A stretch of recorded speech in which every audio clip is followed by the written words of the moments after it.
जंगल के रहस्यमय कद में घना जंगल था, जहां सूरज की किरणें भी मुश्किल से पहुंच पाती थीं। इस जंगल का नाम था सियाही वन और यह अपने अनगिनत रहस्यों के लिए मशहूर था। लेकिन कोई भी नहीं जानता था कि एक रात यहाँ कुछ ऐसा होगा जो पूरे जंगल को हिला देगा। उस रात एक गीदड़ जिसका नाम बिज्जू था, चांद की रोशनी में अपने खाने की तलाश में निकला।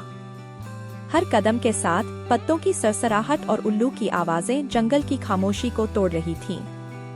अचानक उसने पेड़ों के बीच किसी के भारी कदमों की आवाज सुनी। बिज्जू रुक गया। उसकी सांसें तेज हो गईं। उसने सोचा, क्या यह कोई शिकारी है या कोई बड़ा जानवर? आवाज तेज होती गई। बिज्जू ने झाड़ियों में छिपकर देखा। एक विशाल काला साया धीरे धीरे उसकी ओर बढ़ रहा था। उसकी आंखें चमक रही थीं, जैसे जंगल में आग लगी हो। बिज्जू ने अपनी जगह से भागने की कोशिश की, लेकिन तभी एक भारी दहाड़ गूंजी।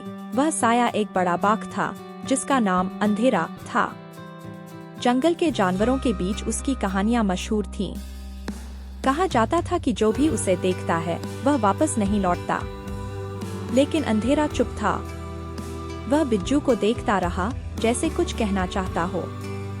बिज्जू ने हिम्मत जुटाई और पूछा, तुम मुझे क्यों देख रहे हो? अंधेरा धीरे धीरे बोला, मुझे मदद चाहिए। बिज्जू हैरान था। तुम्हें मदद चाहिए? लेकिन क्यों? अंधेरा बोला, जंगल में कुछ अजीब हो रहा है। सभी जानवर गायब हो रहे हैं।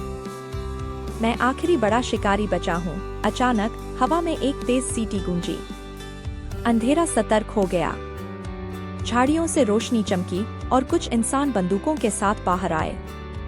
शिकारी, अंधेरा गुर्राया। बिज्जू और अंधेरा साथ भागने लगे, लेकिन यह शुरुआत थी। शिकारी अब जंगल के हर रहस्य को उजागर करने वाले थे। क्या बिज्जू और अंधेरा बच पाएंगे?